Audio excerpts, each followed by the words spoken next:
ces vaccins sont les premiers à avoir bénéficié de ce qu'on appelle une autorisation d'usage pour raison d'urgence, donc qui fait que les développeurs, les sociétés qui développaient potentiellement ce genre de produits se sont mis d'accord avec la FDA, donc la Food and Drug Administration, qui est l'agence réglementaire aux États-Unis, et se sont mis d'accord sur à quelles questions les essais cliniques allaient devoir répondre, sur quelle population est-ce qu'ils seraient conduits, et qu'est-ce qu'on devait pouvoir montrer pour que ces vaccins obtiennent cette autorisation d'urgence, qui est, il faut bien le dire, une autorisation temporaire. Maintenant, la plupart ont reçu ce qu'on appelle une homologation complète, mais c'est vrai que c'est une première dans l'histoire de la vaccination, c'est-à-dire que 3 mois après le début des essais cliniques, on a autorisé une diffusion à large échelle de ces produits biologiques. Jusque-là, le seul vaccin qui avait bénéficié d'une homologation déjà accéléré, un accelerated approval, c'était Gardasil, le vaccin anti-HPV. Mais là, on avait quand même eu 3 ans au lieu des 5 ou 6 qu'on a en principe. Donc, mais là, déjà, à l'époque, ça avait été considéré comme quelque chose, comme une accélération importante. Là, on est dans le domaine de la super accélération. Et en plus, on doit aussi remarquer que malheureusement, alors disons que les vaccins, comme par contre aussi les médicaments, on les approuve, autorise. Normalement, tu as des essais randomisés, contrôlés, en double aveugle. Donc, tu as toujours un groupe, on l'appelle des contrôles, placebo, etc. C'est très important ce qu'on appelle le follow-up. C'est-à-dire que l'étude va avoir une certaine durée dans le temps et les groupes de contrôle, tu vas les garder comme ça. Tu ne vas pas leur donner les vaccins ou les médicaments. Parce qu'on sait que des effets secondaires on peut les comprendre peut-être après des mois, après des années. Ce qui est arrivé ici, c'est que dans la foulée, ils ont annulé les groupes de contrôle. C'est-à-dire qu'aux gens qui étaient dans les groupes, disons, placebo, on a donné aussi les vaccins. Voilà. Alors là, il y avait déjà eu aussi un précédent. Dans ce domaine-là, on avait eu la même chose avec Gardasil, c'est-à-dire qu'au terme de l'homologation accélérée, donc qui était conditionnelle aussi, le groupe de contrôle avait été vacciné parce qu'on avait dit que ce ne serait pas éthique de priver ces participantes d'un produit dont maintenant on avait les preuves de l'efficacité. Alors ça, c'est des choses comme ça. Là, c'est vrai que ce qu'il y a d'intéressant, c'est que les essais qui ont été conduits, je crois que pour la plupart de la population pensait que, quand on a dit, voilà, on a la preuve de l'efficacité de ces... Les gens pensaient, OK, on sait qu'on a une preuve avec ces essais que le vaccin empêche les formes graves de Covid. Et on le sait notamment pour la population qui est la plus vulnérable, qui est la population âgée. En fait, ça n'était pas le cas. Ce que la FDA avait posé comme exigence, c'était de montrer que ça prévenait Covid, Covid étant défini comme un test positif et 1 ou 2 symptômes. Alors, 1 ou 2 symptômes, non pas de symptômes détresse respiratoire ou nécessitant qu'on oxygène la personne, etc. Non, c'était la fièvre, de la toux, des courbatures, enfin douleurs articulaires, etc. Donc, je crois que là, il y a aussi eu un peu un malentendu qui a été fait. La raison qui avait été invoquée, c'était que pour des raisons de faisabilité, on ne pouvait pas se permettre d'attendre, vu l'urgence de la situation, de voir l'effet sur les formes graves. On partait du principe que si les gens ne développaient pas de Covid, ça veut dire qu'ils ne développeraient pas de formes graves. En fait, donc on a travaillé sur des critères de substitution. Il faut dire aussi les choses comme elles sont. Alors voilà, ça c'était le premier aspect. Ce qu'il y a eu aussi, le problème, ça a été la durée du follow-up. Avant qu'on autorise, c'était 3 mois. Ce qui est intéressant, c'est qu'on commence maintenant à voir dans la vie réelle, c'est qu'au bout de 3-4 mois, on a l'immunité qui descend comme ça, mais vraiment en pente très rapide. Donc là, on peut se dire aussi, bon, peut-être que si on avait on s'était donné le temps d'attendre encore un tout petit peu. Peut-être que c'est quelque chose qu'on aurait vu dans le cadre des essais. Là, on aurait pu être sûr que ce n'était pas seulement à cause de certaines particularités des patients, mais que c'était un effet qui se faisait comme ça. Et peut-être d'essayer après d'autres pistes plutôt que celle-là. Mais on ne l'a pas fait, donc on est parti du principe, voilà, comme a dit Serena, on a le miracle, on le tient dans nos mains, il faut l'injecter maintenant donc en priorité aux personnes âgées. C'est avec eux qu'on a commencé, puis après on a abaissé successivement l'âge à partir duquel, et maintenant on n'en est qu'aux États-Unis, on peut vacciner des enfants à partir de l'âge de 5 ans, par exemple, et qu'on envisage la vaccination des nourrissons. Et que penser justement du fait de vacciner une population qui n'est pas à risque avec un vaccin, enfin pour en tout cas un virus qui a une létalité relativement faible? Alors la raison qui a été invoquée de la part des gouvernements, ça a été pour protéger, c'est-à-dire ce qu'ils ont sous-entendu, c'était que le vaccin empêchait la transmission. C'est ce qu'on nous a dit. Le vaccin empêche la transmission. Si on reprend les titres qu'il y a eu dans la presse à ce moment-là, c'était non seulement une efficacité extrêmement élevée et qu'il empêchait la transmission. Donc beaucoup de gens ont eu l'impression, bon, moi, je ne me fais vacciner pas parce que moi j'ai peur de tomber malade, parce que je veux protéger ma mère, je veux protéger mes grands-parents, ou bien j'ai un compagnon, une compagne vulnérable, mon enfant, etc. Donc beaucoup de gens, et le gouvernement a encouragé cette interprétation, ont eu l'impression, voilà, je me vaccine pour faire preuve de solidarité. Là encore, des essais un peu plus longs auraient sans doute montré que non, ce n'était pas ce qu'on appelle un vaccin stérilisant, c'est-à-dire qui empêche la transmission. Elle se fait malgré tout. Et on a maintenant pléthore de cas de gens qui ont attrapé le Covid de la part d'un proche qui était double vacciné ou même boosté. Enfin, donc on sait que ça ne marche pas de cette façon-là. Donc là aussi, je pense qu'il y aura des questions à poser au gouvernement. C'est que signifiait alors cette communication de dire que c'était faire preuve de manque de solidarité que de ne pas souhaiter être vacciné.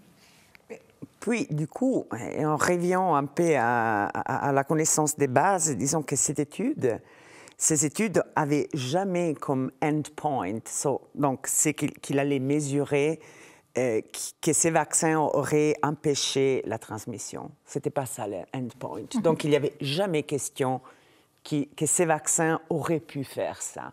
Mais c'est vrai que la communication a été un peu pas claire, peut-être, si on veut être généreux.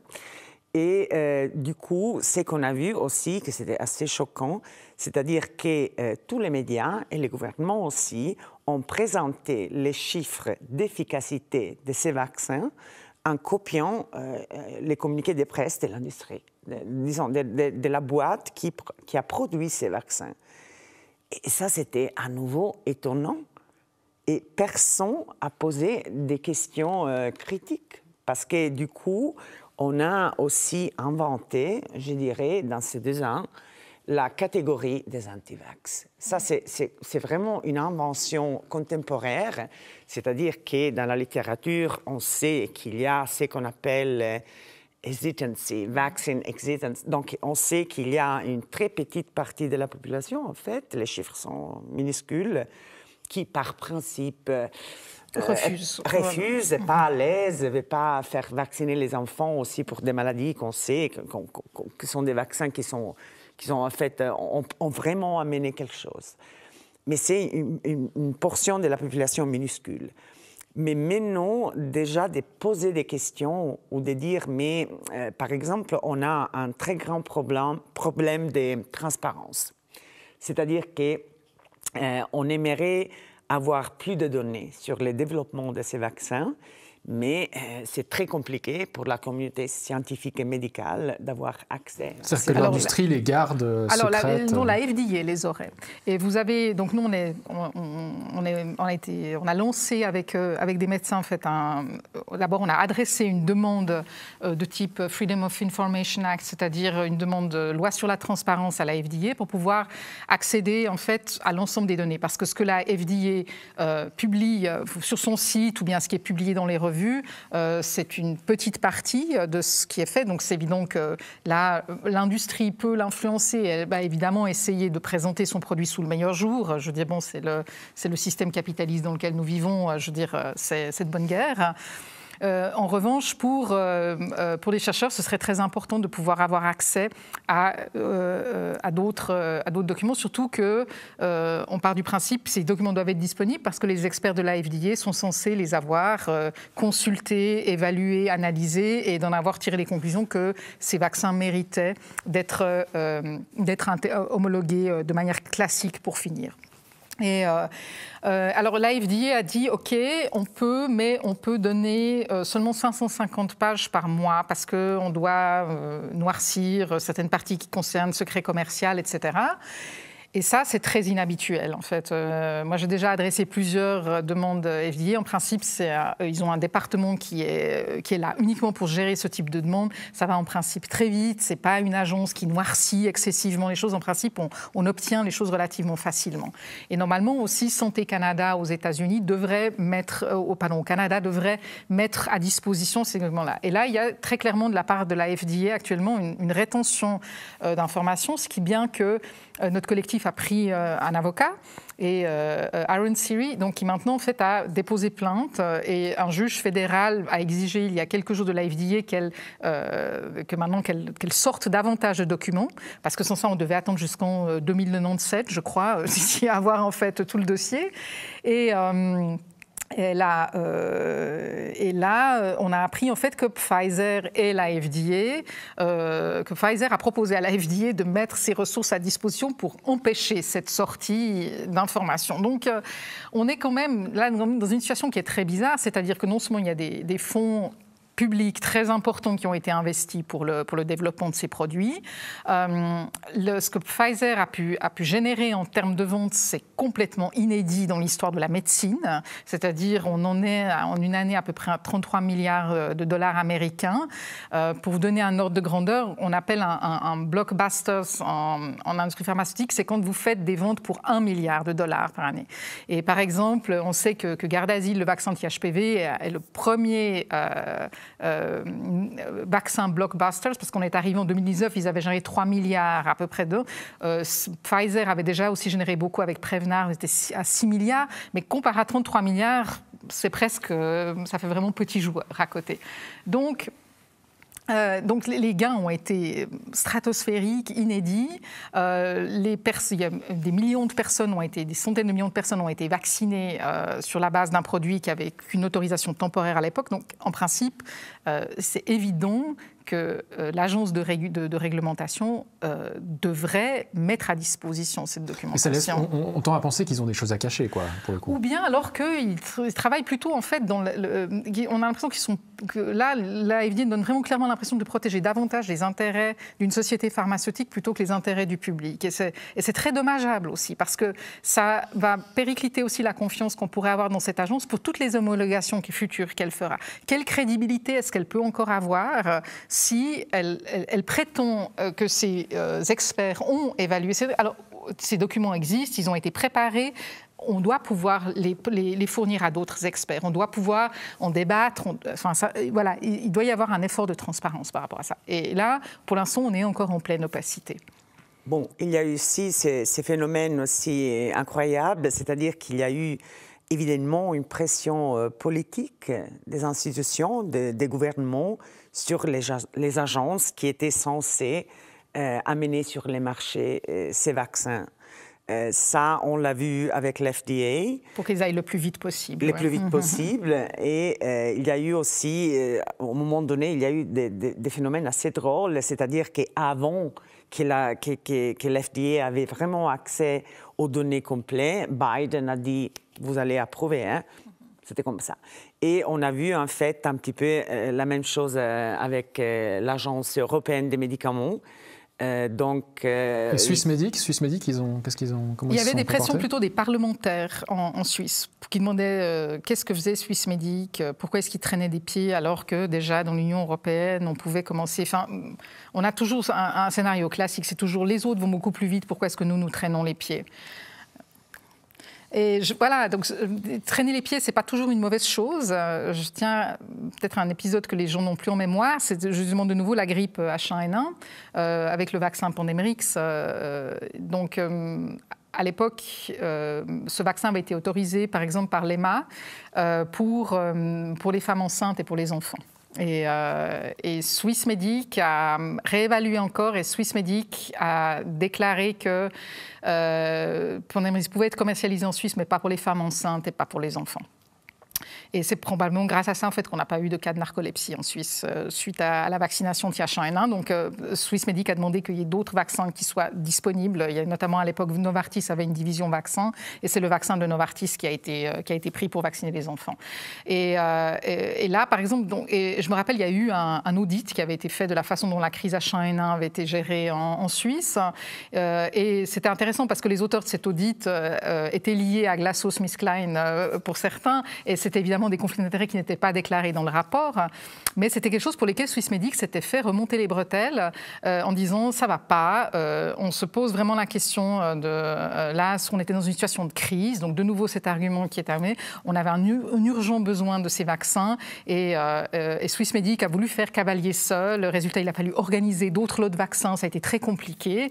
Et bon, maintenant l'histoire montre que ils n'avaient pas fait preuve d'une prudence excessive. C'était une bonne chose en fait qu'ils aient demandé une alternative par rapport à ça. Alors actuellement, on ne sait pas si c'est le cas ou pas pour les vaccins Covid.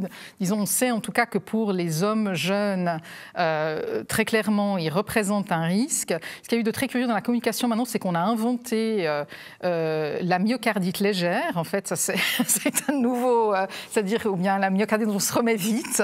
Alors que bon, je veux dire, c'est quand même une atteinte sérieuse au cœur. C'est pas du tout quelque chose de bénin.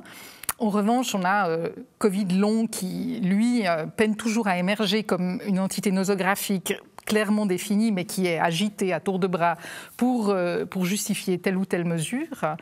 Donc c'est vrai que là aussi, c'était très curieux. Il y avait un refus d'entrée en matière. Par exemple, est-ce qu'on devait changer le schéma vaccinal, par exemple, pour les hommes jeunes ou pour les garçons?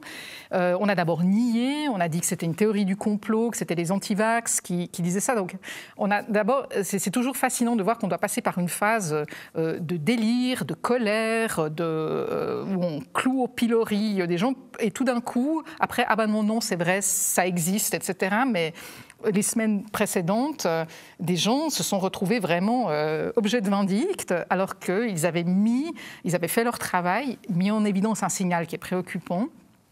Et sans remettre en question de savoir est-ce que si les gens veulent se faire vacciner, bien qu'ils le fassent, votre devoir est de mettre en garde si vous avez un profil de population qui tout d'un coup court un risque parce que, étant donné la durée très courte des essais, n'était pas apparu. En tout cas pour les données dont on dispose. C'est ça, parce qu'effectivement, vu que les essais sont très courts, on peut se demander effectivement pour les effets secondaires. Enfin, on se poser la question paraît légitime, notamment sur plus de 3 mois, enfin plus que le temps des essais, quoi. Voilà. Vous devez en tout cas considérer, parce que là pour nous c'est assez troublant qu'il y a avant Covid et après Covid, disons plein de standards qui étaient normaux, mais non, tout a changé. Alors, disons qu'aussi, quand il y avait, disons, un processus normal de développement, autorisation, preuves, etc., il y a toujours eu des histoires où, au moment donné, des effets secondaires peut-être aussi graves, mais plus rares, ils vont sortir après. Disons, la phase 4, c'est la mise sur les marchés. Les médicaments, les vaccins, il est déjà sur les marchés. Et il y a une surveillance accrue, on l'appelle. Ça va durer 10 ans ou plus que ça. Donc, c'est complètement normal. Et encore plus, comme vous avez dit, si le développement a été très, très accéléré. Mais du coup, quand sont sortis les premiers signaux, c'était d'Israël, en fait. Donc, sont sortis les premières vraiment, les données qui ont montré qu'il y avait cette incidence qui n'était pas normale. Mais non, là, c'était la conspiration. Non, c'était un truc des anti-vax. Et puis après, il y a eu l'entité myocardite légère qui est sortie et qu'on a tout d'un coup, on nous a dit oui, mais alors, en fait, le risque de myocardite sous Covid est beaucoup plus important. On n'avait jamais eu avant, pourtant Covid pouvait beaucoup de choses, mais on ne nous avait jamais dit avant que Covid pouvait faire la myocardite. Donc il y a eu, c'était vraiment très curieux comme c'était fait. Et surtout, c'était cette impossibilité toujours d'avoir une discussion sereine où on regarde des données, on regarde des chiffres. Si des données nous manquent, on essaye de les obtenir, on essaye d'analyser ça. Donc, je veux dire, sans avoir d'a priori, sans dire que ces vaccins sont un produit diabolique ou quelque chose comme ça, mais simplement dire, maintenant qu'on les a, maintenant qu'ils sont appliqués, qu'est-ce qu'on observe en plus? Je veux dire, c'est quelque chose d'élémentaire, on le fait tout le temps. Normalement, le système doit le faire quand un nouveau produit biologique ou pharmaceutique se retrouve sur le marché. Bon, il y a un problème majeur, c'est que, disons, ce qu'on appelle la pharmacovigilance ou vaccinovigilance, c'est un système, on l'appelle passif. C'est-à-dire que les annoncements des effets secondaires, en Suisse, dans la loi sur les produits thérapeutiques, on dit que les médecins, les pharmacistes, etc., sont censés signaler, annoncer à Swissmedic des effets secondaires. Mais on sait que les pourcentages d'annoncement est beaucoup plus petit de la réalité. C'est très connu.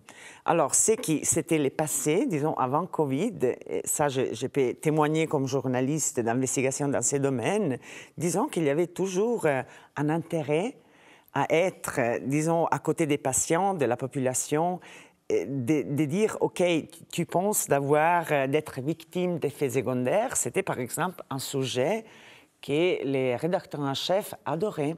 Si tu avais une histoire d'effets secondaires, non, c'était « oh oui, on y va ». Alors maintenant, on est dans une situation paradoxe qu'on ne parle pas de ça. Donc il y a vraiment une pression à ne pas en parler.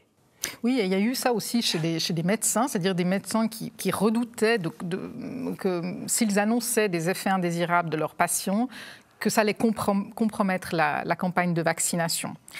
Donc, par exemple, il y a eu des gens qui ont eu des effets secondaires assez violents, en fait, donc c'est-à-dire beaucoup de fièvre, cloués au lit pendant 4 jours après leur deuxième dose, normalement, etc., et qui se sont entendus dire par le médecin, non, mais ça, ce n'est pas des effets indésirables. Évidemment que ce sont des effets indésirables. Un vaccin n'est pas censé vous clouer au lit pendant 4 jours. Pour éviter une maladie, vous seriez cloué au lit pendant 4 jours. Enfin, il y a quelque chose de complètement absurde à décider. Donc, on se demande qu'est-ce qui doit se passer pour qu'on décide que oui, ça, on va le déclarer à Swissmedic. Donc on est là actuellement, on ne peut pas savoir, étant donné justement aussi le climat qui régnait, c'est-à-dire dans quelle mesure est-ce que cette part de chiffres non déclarés est beaucoup plus importante parce qu'il y a eu, ou bien est-ce qu'au contraire elle est moins importante. Les choses ont été tellement tronquées que c'est vraiment très difficile d'avoir une idée par rapport à ça, et surtout si les gens se sentent investis d'une mission, ont l'impression qu'il faut taire des choses parce que sinon cette mission est compromise, là on n'est plus dans le domaine de la santé publique, là on est dans le domaine, je ne sais pas, de la société secrète. Enfin, je veux dire, ça devient complètement délirant. Et il faudrait vraiment revenir sur Terre, raison garder. Et puis, on a des outils qui valent ce qu'ils valent, mais au moins qui existaient, par rapport auxquels, en fait, on devrait les appliquer. Actuellement, on ne sait pas dans quelle mesure est-ce que ça se fait correctement ou pas.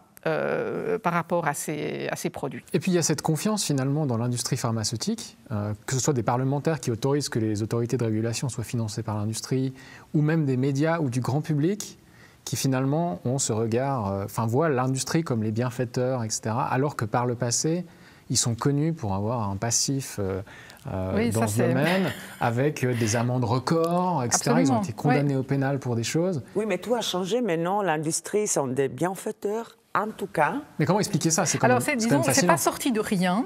On avait déjà observé un petit peu ce phénomène dans le domaine de l'oncologie. C'est-à-dire que vous avez effectivement des cancers qu'on ne guérit pas. Et puis, vous avez de la recherche qui se fait, qui en bonne partie compte en fait sur les financements des producteurs de produits oncologiques, et qui, évidemment, là actuellement, plus le cancer est déclaré rare ou particulier, etc., plus l'industrie peut attendre d'un produit qui serait commercialisé des gains importants. On a vu donc vraiment exploser le prix des chimiothérapies ou bien des immunothérapies dans le domaine du cancer. Et il y a eu un petit peu c'est une tactique de communication qui a été employée, c'est-à-dire que vous allez repérer une personne qui a un patient qui est traité avec une molécule dont l'indication n'est pas le cancer. Par exemple, vous avez une molécule pour un cancer pour tel organe, et puis vous allez la prendre par exemple pour un cancer du poumon. Et parce qu'on essaye, parce qu'on se dit oui, avec le fonctionnement, peut-être que si, peut-être que ça, puis les personnes sont d'accord parce qu'elles n'ont plus aucun espoir sinon. Et bien le moment en fait où il faut payer pour ce traitement, et où, en général, les compagnies d'assurance maladie disent non. C'est-à-dire, nous, on n'est pas d'accord de payer. Les bases étaient beaucoup trop fragiles les bases scientifiques étaient trop fragiles pour se dire oui, il y avait quelque chose de prometteur avec ce traitement. On est dans le domaine de l'expérimental. On estime que si quelqu'un doit payer, c'est l'industrie. Par rapport à ça. Et on a vu ces cas monter en épingle, c'est-à-dire on a d'un côté l'industrie innovante, dynamique, qui a un traitement qui sait que ça marche, et puis on a d'un côté une horrible bureaucratie qui est celle des assurances maladie, qui dit non par principe parce qu'ils sont pingres, parce que tout ce qu'ils veulent c'est tondre la population à coups de primes toujours plus hautes. Alors loin de moi l'idée de vouloir défendre les caisses maladie, c'est pas du tout ça, mais c'est plus compliqué que simplement ça. On avait déjà eu ça aussi à l'époque du sida, c'est-à-dire les compagnies pharmaceutiques disaient à la communauté gay qui était particulièrement frappée par les SIDA, nous avons des traitements, seulement vous avez ces bureaucrates à la FDA qui traînent des pieds, qui nous empêchent d'approuver ces molécules alors qu'elles pourraient vous sauver. C'est comme ça qu'on a inventé la fast track, c'est-à-dire en fait pour des besoins médicaux qui n'ont pas été comblés, qui sont importants, on doit pouvoir accélérer le processus de régulation.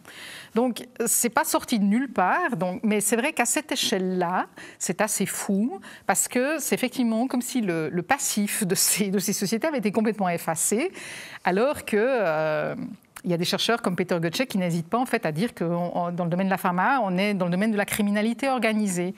Alors c'est un jugement qui est très fort, qui est très dur, mais disons il n'est pas fondé sur rien. Il y a eu des scandales et il y a probablement encore d'autres scandales dormants qui ne sont toujours pas sortis. Et c'est clair que ce n'est pas l'industrie qui va essayer de les faire sortir de manière proactive, donc, parce que ce n'est pas dans ses intérêts. Donc là, c'est que nous, on a toujours dit aussi, quand on donne des cours, on dit toujours, mais bien entendu, l'industrie fait son travail. Son travail, c'est de faire de l'argent, voilà. En fait. C'est ça. Donc c'est une industrie comme une autre. On ne s'attend pas à ce qu'une industrie qui vende des machines à laver le fasse parce qu'elle veut être bien faite pour l'humanité, elle veut vendre des produits électroménagers. Eh bien, avec l'industrie pharmaceutique, c'est la même chose. Elle veut vendre des produits et si possible avoir que ses investisseurs veulent un retour sur investissement qui soit maximum. Bon, après, il y a une différence entre vendre et corrompre certaines personnes ou bidouiller des essais cliniques. C'est toujours dans une perspective d'optimisation des ventes. Après, c'est-à-dire d'avoir le marché le plus gros possible, pouvoir vendre le produit le plus cher possible. Et puis, c'est vrai que vous allez utiliser tout ce qu'on vous laisse faire, finalement, c'est-à-dire pour influencer la prescription, pour augmenter la tranche d'âge qui serait susceptible d'être traitée avec ce produit. Donc, la question, c'est qu'on laisse faire. Énorme sur tout ça. La chose qui est arrivée maintenant, c'était pour nous à nouveau très étonnant, en fait, c'est que l'industrie n'a pas dû faire des grands efforts de communication, marketing, parce que... De congrès ou de choses comme ça. C'est qu'ils font normalement, non? Parce qu'à sa place, les gouvernements et les médias ont fait le travail. Donc c'est effectivement, ça on peut se dire, c'est arrivé très loin parce que jusque-là, il fallait investir, par exemple, dans des visiteurs médicaux pour aller convaincre les praticiens de prescrire telle ou telle molécule. C'est vrai que si l'État fait ce travail à votre place et les médias font le travail de communication à votre place, alors c'est clair que c'est brillant comme stratégie. C'est-à-dire vous avez économisé des coûts très importants, des coûts de marketing.